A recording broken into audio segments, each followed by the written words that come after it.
মেয়েটা উঁচুতে উঠে কাজ পরিষ্কার করছিল। হঠাৎ সেফটি রোপ ছিঁড়ে গেল। সে সজোরে আছড়ে পড়ল কাচের ওপর। শব্দে চমকে উঠলেন মিটিংয়ে বসা প্রেসিডেন্ট। পর্দা সরাতেই তিনি সহকারীকে বললেন মেয়েটাকে উদ্ধার করতে, কিন্তু তিনি জানতেন না এই মেয়েটা আসলে তার নিজের মা। 20 বছর কেটে গেছে, দুজন আর দুজনকে চিনতে পারে না। এক সময় এই মহিলা একা দুটো সন্তান মানুষ করেছিলেন। দুজনেরই ছিল জন্মগত হৃদরোগ। সেদিন হঠাৎ ছেলেটা অসুস্থ হয়ে পড়ল। তাকে সাথে সাথে অপারেশন করাতে হবে, কিন্তু অত বড় অঙ্কের টাকা জোগাড় করার কোনো সাধ্যই তার ছিল না। নিরুপায় হয়ে ছেলেটাকে এক ধনী পরিবারের কাছে দিয়ে দিলেন। ইচ্ছে করে বললেন ছেলেটা তার কাছে বোঝা।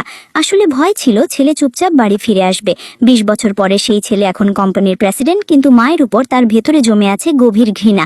বাড়িতে গেলেন বোনকে নিয়ে আসতে, দরজা খুললেন এক অপরিচিত লোক।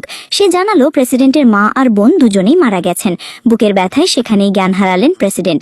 অন্যদিকে সেই মহিলা মেয়েকে নিয়ে মন্দিরে প্রার্থনা করছিলেন। তাদের দেখে মায়া হলো মঠাধ্যক্ষের।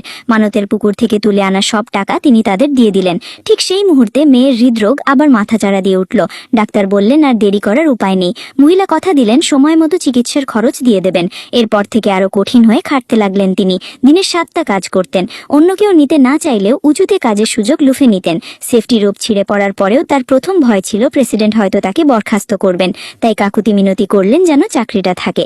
প্রেসিডেন্টের স্ত্রী মহিলার জন্য মায়া অনুভব করলেন। সরাসরি $10,000 মজুরি দিলেন, কিন্তু সেই টাকা মেয়ের চিকিৎসার তুলনায় অনেক কম। প্রেসিডেন্টের সহকারী ভাবলেন মহিলা এতেও সন্তুষ্ট নন। সরাসরি তাকে অফিস থেকে বের করে দিলেন।